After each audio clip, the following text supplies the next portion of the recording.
Hi, I'm Mike Evans from the Australian Security Academy and welcome to Certificate 4 in Security Risk Analysis, the latest and best security risk assessment qualification from the Australian Qualifications Framework.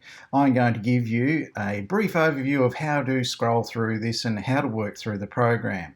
So when you log in, you'll see your name up here in the top right hand corner. That means you can see the screen and you have access to the program. The program is laid out unit of competency by element of competency by performance criteria. What that means is we have a learning resource underneath the heading unit learning resources. You can see that here. Whoops. It's slightly greyed out. Here, when you click on that resource, it will download. So it will download directly onto your computer. Now what you can do from that is you can open it up and you can read it, or you can print it out, or you can use your computer's read speaker and it will record it or read it to you. And you can do that on your mobile device, and you can listen to this as a recording or a podcast on your commute to work. So you can read it, read through the resources. Everything that's required for this unit is in there, and as you can see, it's very comprehensive, but it covers absolutely everything that's required for that unit. So there's no guesswork. If you do a unit, you know what's in it, right? You don't have to go around looking for it. So that's in this section. It's underneath the heading Unit Learning Resources. The thing I want you to do first is the assessments I want you to do first are the quizzes. Now the quizzes are the light blue page with the red tick.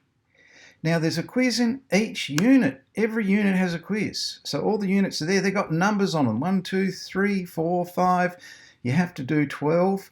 So we've got them numbered 1 to 12 in the most popular and the most effective ones for you and your workplace and what you're going to be doing. So you don't have to guess what electives do I require. Is this one better than that?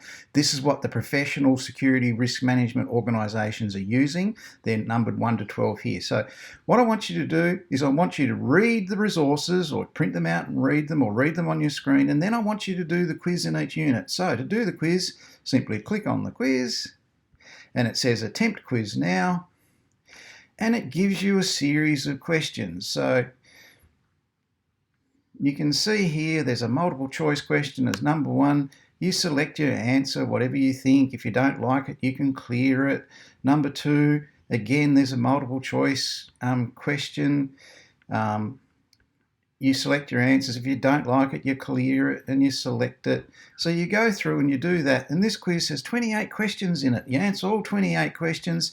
At the end, it will ask you to submit all and finish. So what you do is you submit all and finish, and it'll give you an instant percentage score. So you score that percentage pass mark, move on to the next unit's quiz.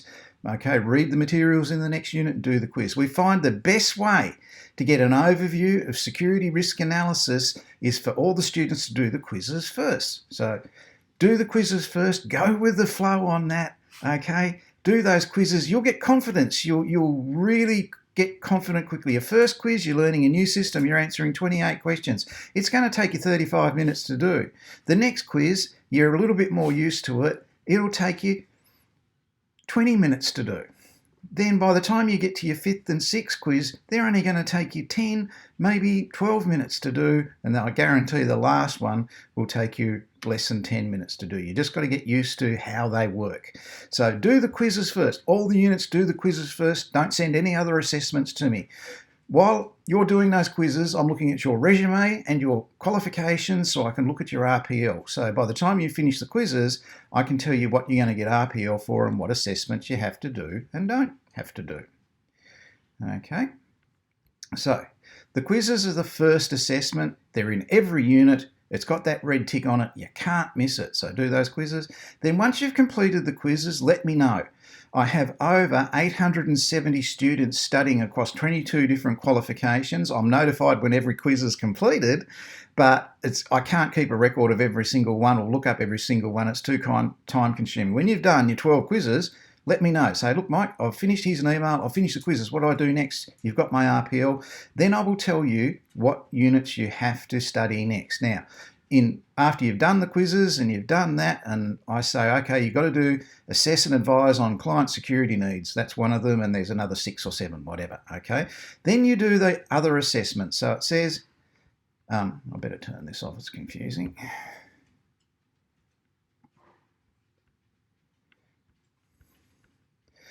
So you do the quiz, then have assessment activity 1. You click on that, and it asks you, it's a scenario. You don't do any essays, you don't do any theses. So the scenario in this case is, what is the major features of risk? Outline the process of risk analysis. You just send us back a 2-sentence answer to each one of those questions, or a 3-sentence answer. So you send that back, assessment 1 with your name on it, and you answer those 9 questions with 2 or 3 sentences, okay? Then you do assessment activity 2. And it says it's a scenario. You're visiting a light industrial suburb to conduct a security risk assessment, blah, blah, blah. Explain how would you prepare and carry out the risk analysis, list the sources of information you would use and consult. Again, here, couple of sentences, a paragraph. No more than a paragraph. You probably won't have to get into half a page. Send that through to me. There are 3 assessments on every unit. So how they assess in competency-based training is they like to do it over different times, different locations, different circumstances, and if you pass all 3 of them, they know you can actually be competent in that unit. So you've done 2 now, and then you come down to the 3rd one. There's activity 3. It's in every unit, and it's another scenario, and it says, continuing on from the other one, tell us how you do this stuff. So you send in all those 3 answers together in one email and wait for me to send you feedback. I send you feedback on that. Now, the feedback's designed to help you, assist you, and make sure you're using the Australian Security Risk Management Standard, which was included with your access email. So you're going to have a copy of that printed out or accessible too. Very helpful in all these assessments. So we then send you feedback, and then you move on to the next assessment in the next unit. So there's 4 assessments, 1 quiz, 3 assessment activities every unit. We give you feedback on every single one of them, so you know you are doing this to the standard required in the workplace. As a guide, it's this qualification that's been used for every single Olympic Games since Sydney for the overall security risk management of those Olympic Games. How do I know that? They're my students that have studied this course that have done it for each one of those games. So they're Australians based in Brisbane, Melbourne and Sydney, and they work globally on this sort of stuff at Certificate 4 level. So that should give you real confidence moving forward with your career that others are doing it from Australia using the Australian Security Risk Management Standard, and they hold this qualification. At any time, if you have any questions, give me an email or pick up the phone and give me a call. I'm Mike Evans from the Australian Security Academy.